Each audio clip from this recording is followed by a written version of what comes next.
Next हमारा topic है साझेदारी के प्रकार। साझेदारी के प्रकार जो है वो 8 प्रकार के होते हैं, जिनको 4 पॉइंट में डिवाइड किया हुआ है।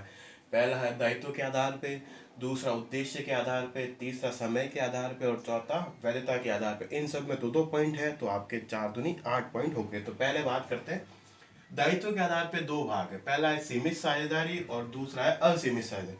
देखो, सीमित का मतलब आपका जो सीमित है वो सीमित है दायित्व तक। आपका दायित्व सीमित है। दायित्व सीमित कहां तक है? जहां तक आपने व्यापार में पूंजी लगाई है। मतलब जितनी आपने व्यापार में पूंजी लगाई है उतना ही आपका दायित्व है हानि को चुकाने का। उससे ज्यादा अगर आपको हानि होती है तो आपका दायित्व उसको चुकाने का नहीं है। मतलब जो साझेदार है उन्होंने जो व्यापार में पूंजी लगाई है उनका दायित्व कहां तक सीमित है?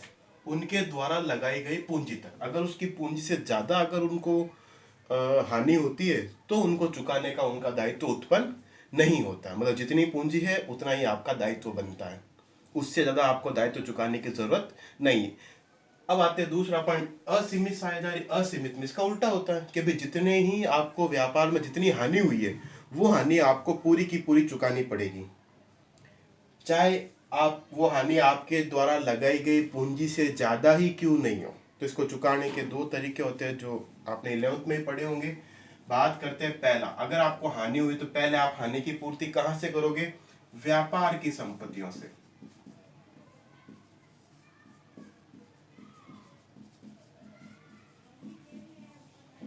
व्यापार की संपत्तियों से। अगर व्यापार की संपत्तियों से अगर वो हानि ज्यादा होती है या आप व्यापार की संपत्तियों से उस हानि को पूरा नहीं चुका पाते हो तो प्रत्येक साझेदार क्या करेगा? अपनी निजी संपत्तियों को बेचकर उन हानियों की पूर्ति करेगा। सिंपल सा पॉइंट है। अगर असीमित में क्या होता है, जितना भी आपको हानि हुई है वो सारी हानि आपको चुकानी पड़ेगी। पहले तो व्यापार की संपत्तियों से, अगर व्यापार की संपत्तियां कम पड़ती उस हानि की पूर्ति के लिए तो निजी संपत्तियों से, मतलब घर की संपत्ति आपको बेच के पैसे व्यापार में लाने पड़ेंगे और उससे उसको आपका दायित्व चुकाना पड़ेगा। अब सीमित साझेदारी में ध्यान रखना, जितने भी साझेदार है ना उनमें से एक साझेदार का दायित्व असीमित रहेगा। ये ध्यान रखना, सभी का सीमित नहीं होता है, किसी एक साझेदार का दायित्व असीमित जरूर रहेगा। एक या दो, मतलब कम से कम एक साझेदार का दायित्व जरूर आपका असीमित रहेगा। अब आते हैं उद्देश्य के आधार पे। दो प्रकार के होते हैं, ऐच्छिक और विशेष। बात करते हैं ऐच्छिक साझेदारी। ऐच्छिक साझेदारी अगर हम बात करते हैं तो मेरे को पता है भी, आपको नाम से पता चलता है ऐच्छिक का मतलब क्या होता है? इच्छा अनुसार।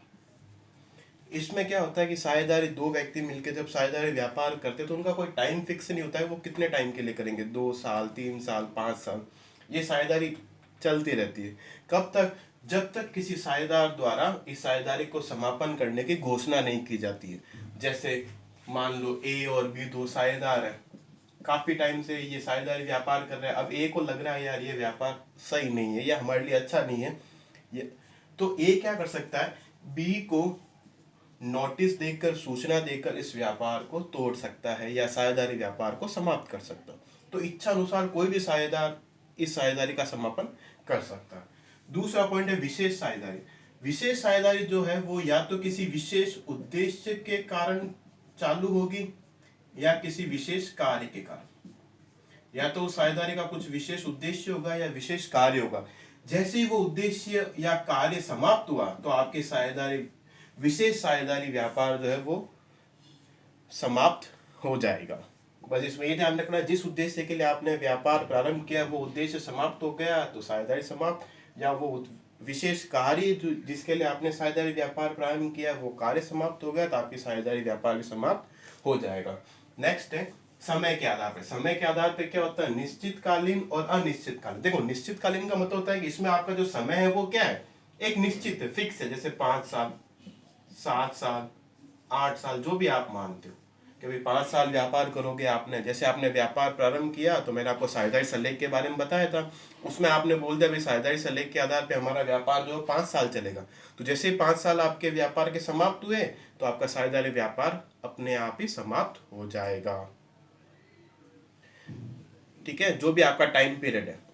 अनिश्चितकालीन साझेदारी में क्या होता है, इसमें जो है वो समय निश्चित नहीं होता, इसमें जो है आप व्यापार करते रहते हो करते रहते हो करते रहते हो, कब तक, जब तक आपके व्यापार में आकस्मिक घटना घटित नहीं होती है।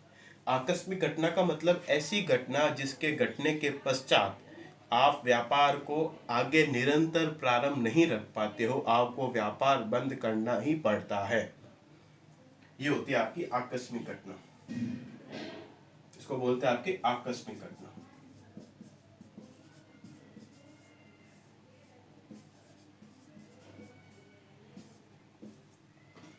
जैसे सिंपल सी बात है, आप जो व्यापार कर रहे हो, गवर्नमेंट ने उस व्यापार को अवैध घोषित कर दिया, तो आकस्मिक अचानक से किया ना, जब आपने व्यापार प्रारंभ किया तब तो ये वैध था, इसलिए आप कर रहे थे। आपने 4-5 साल किया, फिर गवर्नमेंट ने बोल दिया ये व्यापार आपका अवैध है, तो अब आपको क्या करना पड़ेगा, व्यापार बंद करना पड़ेगा। अचानक से होने वाली घटना आकस्मिक घटना। फिर लास्ट आते हैं वैधता के आधार पे, वैध या अवैध। वैध का मतलब देखो, सामान्य सी बात करें तो ऐसा व्यापार जो कानूनी सीमाओं या दायरों के अंदर रहकर जो काम होता है वो क्या होता है, वैध कार्य होता है या वैध व्यापार होता है। तो ऐसे ही साझेदारी या भारतीय साझेदारी,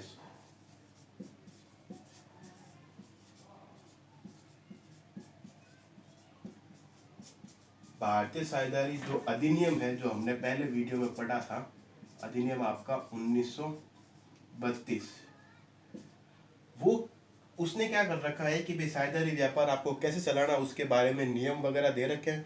तो जो साझेदारी व्यापार उन नियमों के आधार पे चल रहे हैं, तो वो तो साझेदार, वो व्यापार तो कैसा हो गया, वैध। और जो साझेदारी व्यापार उन नियमों की अनुपालना नहीं करते हैं या उन नियमों को तोड़ के व्यापार करते हैं, तो वो व्यापार कैसा हो गया, आपका अवैध। तो ये थे आपके साझेदारी के प्रकार, दायित्व के आधार पे, उद्देश्य के आधार पे, समय के आधार पे और वैधता के आधार पे। ठीक है, इनमें कोई प्रॉब्लम हो तो आप मुझसे पूछ सकते हो।